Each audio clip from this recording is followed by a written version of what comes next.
Mga idol namin kinain ngayon mga idol. Mais. Yan mga idol, mais. With kape, akin. Yung sa asawa ko rin mais. With sabaw ng mais. Mukha anak ko mga idol. Tingnan mo. Naubos ng dalawa. Anak mo. Tatlo kasi yan sa kanila. Tagtatlo sila, papa niya, ako isa. Sila tagtatlo. Sige, napasok na ngipin ang mga mais. Paborito yan nila mga idol ang mais eh. Yan, papa namin nakadalawa na rin pangalawa na, isa na lang natira. Sa akin mga idol, isa lang akong mais. Yan, isa lang. Sa ila tagtatlo. Kasi hindi na daw sila kain-kanin. Ako ay mga idol, kakain pa ako ng kanin eh. Hindi ako mabuhay nito.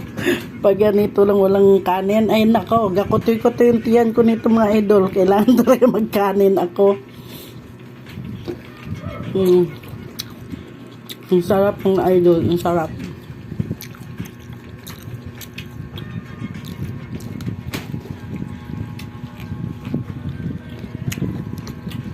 Kabalo ito ng anak ko ito mga idol.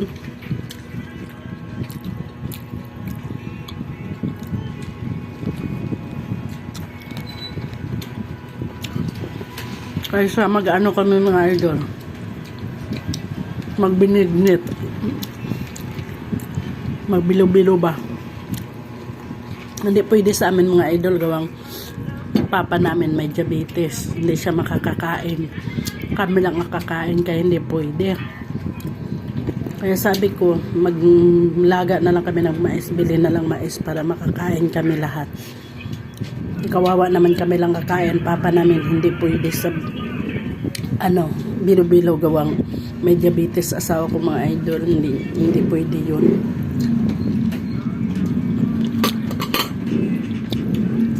Ayun, mas masarap ang mais, tapos yun ang sabaw sa pinaglagaan mga idol lang. Akin mga idol, gilagyan ko kape. Kasi para masarap ng higop ng kape mga idol. Partner mais. Parang almusal lang mga idol, no?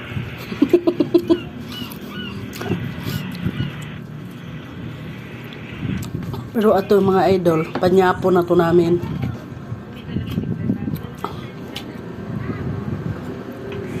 Pero ako mga idol, mamaya kakain pa ako ng kanin.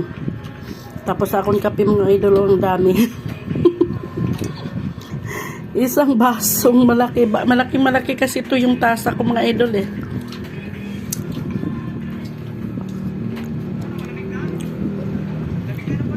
Ang sarap. Tasa ng panghalo-halo.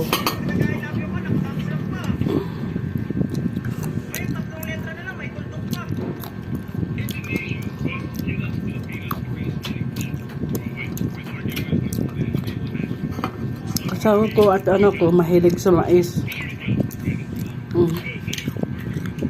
Ang tatlo na iya. Ang ko yung pang-tatlo na rin. Mahilig sila sa mga ganitong pagkain. Kaya pag may mais at mura, madalas kaming nagbibili. Labang paborito nila.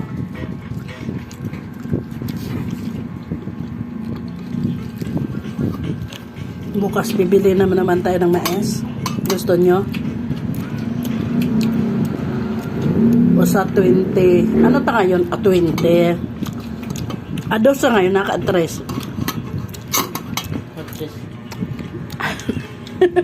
Ha? Ados sa ba ngayon? At 3. At 3.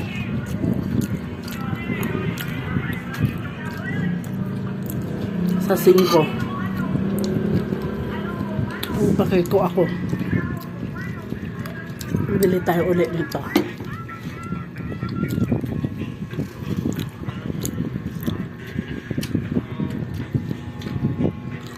Kaso nang ako mga idol, kain ako nito. Gusto ko kain ako kanin.